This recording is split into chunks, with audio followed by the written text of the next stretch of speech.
Today we will have an basic analysis of the topologies that we have discussed and the performance matrices of those topologies as well. The purpose of this topic is to provide the uh, evaluation of static and dynamic networks as well. When we want to evaluate a certain network, so in that case, uh, what we do, we have a certain parameters that define actually the performance and the working of a network. तो हमने previously भी discuss किया था कि हमने start में कुछ definitions भी देखी थी कि डायमीटर क्या हुआ करता है आपके पास, या आपके पास उसकी जो बाइसेक्शन विड्थ है वो आपके पास क्या हुआ करती है. अब जो डायमीटर हुआ करता है वो एवेल्यूएशन के अंदर आपके पास आता है, क्योंकि उसके अंदर क्या होता है कि नेटवर्क के अंदर जो भी कोई सी दो के नोड्स के बिटवीन में जो शॉर्टेस्ट पाथ है, तो वो जो मैक्सिमम आपके पास विद इन द नेटवर्क आएगा शॉर्टेस्ट पाथ, यानी तमाम शॉर्टेस्ट पाथ कैलकुलेट कर लें तमाम नोड्स के बिटवीन, तो उनमें से जो लेंथ ही होगा वही डायमीटर आपके पास आएगा. The distance between the farthest two nodes in the network, ये हमारे पास क्या कहलाता है, डायमीटर कहलाता है. और वो हमने देखा था कि इस उसकी परफॉर्मेंस और लेटेंसी के ऊपर इसका इम्पैक्ट आपके पास आता है. अब diameter of a linear array is p minus 1, that of mesh is 2 into square root of p minus 1, यहाँ पे square root of p जो है वो लिखा हुआ नज़र नहीं आ रहा. That of a tree and hypercube is log of p, and that of a completely connected network is big O of n.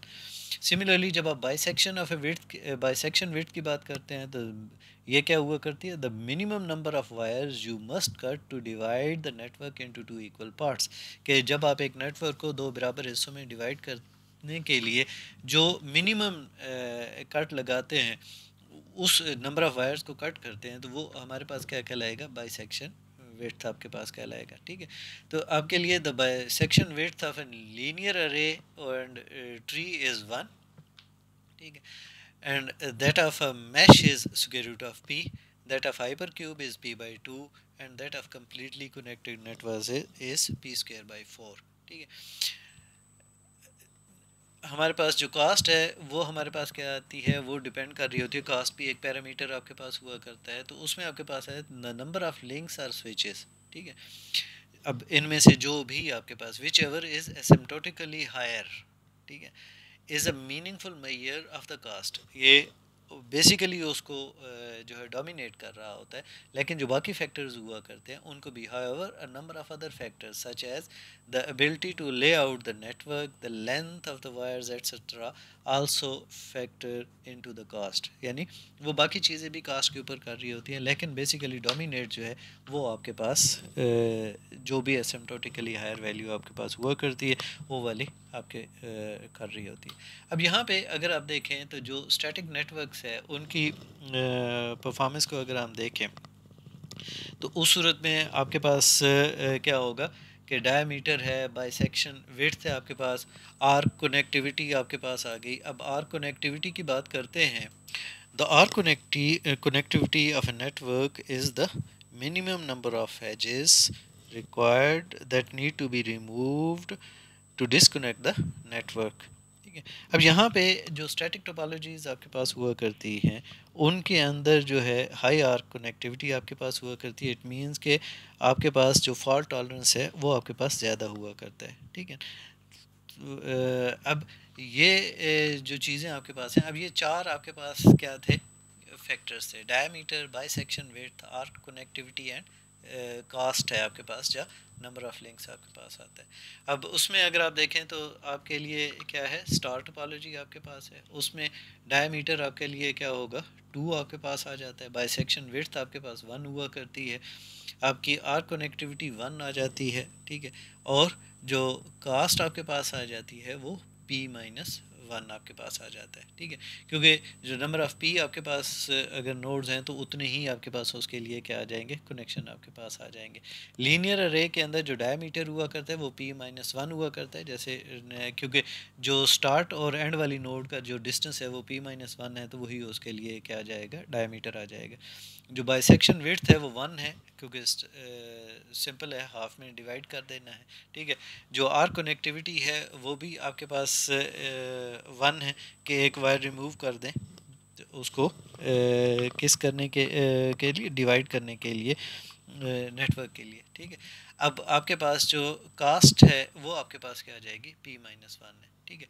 फिर 2D मैश आपके पास है, नो रैप अराउंड आपके पास, वो 2 into square root of P minus one, वो उसका diameter आपके पास हुआ करता है। जबकि स्क्वायर रूट ऑफ पी जो है वो उसके लिए क्या बन जाएगा, बाइसेक्शन विड्थ आपके पास आ जाएगी। आर कनेक्टिविटी आपके पास 2 हुआ करती है, ठीक है। और जो कास्ट आपके पास है वो आपके पास 2 into P minus square root of P आपके पास आ जाता है। जब रैप अराउंड के अंदर आ जाते हैं तो उसके लिए आपके लिए डायमीटर की square root of P by two, और उसकी आपके सीलिंग्स पर टू आपके पास आ जाता है। 2 into square root of P उसकी बाइसेक्शन विड्थ आ जाती है। 4 उसकी आर कनेक्टिविटी हुआ करती है, क्योंकि ये रैप राउंड है तो उस सूरत में उसका डबल हो जाता है। और 2 पी जो है वो उसकी कास्ट आपके पास आ जाती है। हाइपर क्यूब के अंदर जो है वो चूँकि ये लॉग ऑफ पी आपके पास आ जाती है, इसमें हायरार्किकल आपके पास आ जाता है, तो पी बाई टू जो है वो इसकी बाइसेक्शन विड्थ आपके पास हुआ करती है। लॉग ऑफ पी इसकी आर्क कनेक्टिविटी हुआ करती है, और P log of P divided by two ये उसके लिए कास्ट आपके पास आ जाती है। अब अगर हम आए तो जो डायनामिक नेटवर्क्स हैं, डायनामिक नेटवर्क्स के अंदर हमारे पास जो है वो अगर इन्हीं 4 पैरामीटर्स के ऊपर देखें तो जो क्रॉस बार है उसका डायमीटर 1 हुआ करता है, बाइसेक्शन विड्थ पी हुआ करती है। आपके पास जो आर कनेक्टिविटी है वो, अब चूंकि ये टोटली कनेक्टेड था तो उसकी वजह से बाइसेक्शन वो आ गई, आर कनेक्टिविटी इसकी 1 आपके पास हुआ करती है। और जो आपकी कास्ट है वो आपके पास पी स्क्वायर आपके पास हुआ करती है, ठीक है, क्योंकि बिग ऑफ पी स्क्वायर था आपके पास। ओमेगा जो नेटवर्क था उसमें लॉग ऑफ पी आपके पास है, चूँकि ये हायरार्किकल था, ट्री फॉर्म के अंदर आ रहा था। पी बाई टू उसकी बाइसेक्शन विड्थ आपके पास हुआ करती है, आर कनेक्टिविटी 2 है, और जो कास्ट है वो आपके पास पी बाई टू हुआ करती है। और जो डायनेमिक ट्री है वो 2 log ऑफ पी है आपके पास, ये हमने उसके अंदर डिस्कस भी किया था कि 2 log ऑफ पी उसका डायमीटर क्यों बनता है। बाइसेक्शन विड्थ ट्री की यही 1 आपके पास हुआ करती है। आपकी आर कनेक्टिविटी जो है वो 2 है, और जो कास्ट आपके पास जो हुआ करती है, जो नंबर ऑफ लिंक्स है वो आपके पास क्या आ जाते हैं, पी माइनस वन आपके पास आ जाते हैं, ठीक है। तो ये हमारे पास थोड़ा सा जो भी हमने नेटवर्क्स यूज़ किए हैं, तो बेसिकली ये जो फैक्टर्स हुआ करते हैं इनमें से ही बेस करते हुए हम देखते हैं कि हमको चीज़ क्या चाहिए, क्या कौन सी हमारी रिक्वायरमेंट्स हैं, कौन से फैक्टर्स हैं जो हमारी रिक्वायरमेंट्स के अंदर जो है इंपॉर्टेंस रख रहे होते हैं। तो फिर उसी के हिसाब से हम बेसिकली डिफ़ाइन कर रहे होते हैं कि हमने किस टोपोलॉजी को कौन सी परफॉर्मेंस गेन करने के लिए अडॉप्ट करना है, वो डिपेंड कर रहा होता है, ठीक है। तो ये हमारे पास कुछ हमने एक ओवरव्यू दिया था, ठीक है। आगे हम देखते हैं कि हमारे पास और जो टॉपिक्स हैं उनको हम फर्दर इन डिटेल जो है वो डिस्कस करेंगे।